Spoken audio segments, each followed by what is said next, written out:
So magandang araw mga idol, especially sa aking mga kapwa ko supporters, mga PBBM supporters dyan.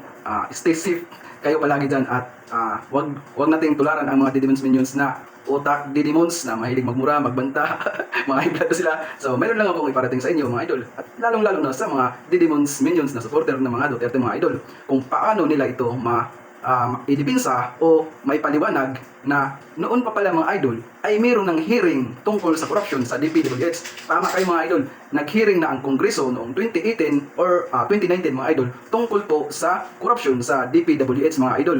Mayroon pong mga kongresista ang nagsalita mga idol sa panahon ni Duterte. Kaya bakit walang ginawang aksyon si Digong na sinasabi ng mga Didimon supporters na strong leader? Bakit wala siyang napakulong na mga korap sa gobyerno? So panoorin po natin ang video mga idol na kung saan mayroon ng hearing o lantaran na ang corruption sa DPWH noong panahon pa ni Digong mga idol. Narito po ang video mga idol. Sa pagsalang ni Budget Secretary Benjamin Jokno sa question hour sa Kamara kahapon, nag-isa siya kaugnay sa paglobo ng pondo para sa DPWH sa panukalang 2019 national budget. Napag-alamang hindi lang pala 51 billion pesos ang dagdag sa DPWH budget tulad ng unang napaulat, kundi 75 billion pesos. Liit ng kalihim, hindi ito budget insertion kundi dagdag pondong may basbas umano ni Pangulong Duterte. Pero nakausap daw ni Andaya ang mismong Pangulo at sinabi nitong wala siyang alam sa paglobo ng DPWH budget. We submitted the budget to the president. How come he doesn't know anything about it? I think he knows about it. Oh, so he's lying to me. He's a liar. Pating araw si DPWH Secretary Mark Villar, hindi alam ang dagdag na 75 billion pesos sa budget ng kagawaran. Kaya baka si Jokno lang umano ang nagsingit nito. Pero giit ni Jokno, hindi ito pwedeng tawaging insertion. Now, because we want the infra budget or the infra to be higher and we have fiscal space, we decided to augment or to add to the 480 another 75 billion, not 51. Oh, but 71. Okay, so 75 billion. So 75 For a total insertions. of Okay. 555 point. You cannot call that insertion because that's part of the process. Isa pang isyong hinarap ni Jokno ang anyay paggamit niya ng posisyon para maaprubahan ang ilang proyekto sa Sorsogon. Ang anak ni Jokno, asawa ng anak ni Sorsogon Vice Governor Esther Hamor at kasigurang Mayor Edwin Hamor. Ayon kay Minority Floor Leader Danilo Suarez, mukhang tinulungan sila ni Jokno dahil tatakbo sila sa eleksyon. Are you telling this representation and addressing the plenary that there was no communication at all with your daughter, stating that my husband's parents is running? Absolutely not, Your Honor. Hindi ho ninyo pinag-usapan. Hindi namin pinag-usapan. Walang relative, walang friends. So para sa mga Didimons Minions na supporters ng mga Duterte, paano nyo maidipinsa o may paliwanag ang video na yan na nangyari noong panahon ng tatay yung karton na nag-hearing sila tungkol sa corruption sa DPWH? So para sa inyo mga DDS, kung galit kayo sa korap, bakit hindi nyo sisihin ang puo nyong nasa dahig?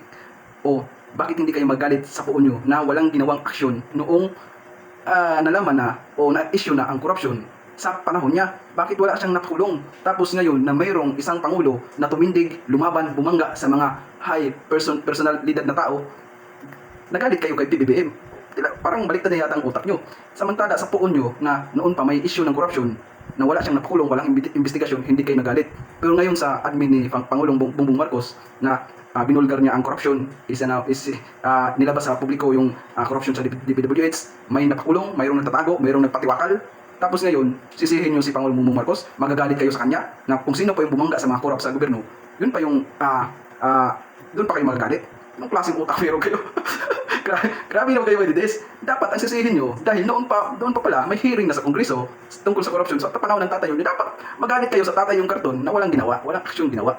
Yun pa ang masakit na katotohanan. At saka idagdag ko pa mga idol, si Representative Rolando Andaya mga idol, ang isa sa nagsiwalat noong 2018 to 2019 issue sa corruption ng DPWH ay pinatahimik, pinatumba noong 2022 dahil isa siya sa nag-ingay tungkol sa corruption sa DPWH. Yun yung nag-hearing sila sa Kongreso mga idol. At ang pangalawang mga idol na nag-ingay, kung matatandaan yung mga idol, former Senator Manny Pacquiao mga idol. Isa din yan si Idol Manny Pacquiao mga idol ang nag-ingay na may corruption sa gobyerno panahon ni Duterte. Kaya sila magkaaway si Duterte noon at si Pacquiao. Kung matatandaan yung mga idol, si Pacquiao, former Senator Manny Pacquiao mga idol ay isa sa binantaan ni Digong dahil si former Senator Manny Pacquiao mga idol ay isa sa nagsiwalat sa corruption sa DPWH mga idol. So sana bago kayo manisi mga Didimon supporters, dapat tingnan nyo muna yung sarili nyo, tingnan nyo muna yung puo nyo kung paano nila nilaro ang mga bubong supporters katulad nyo. Aray ko!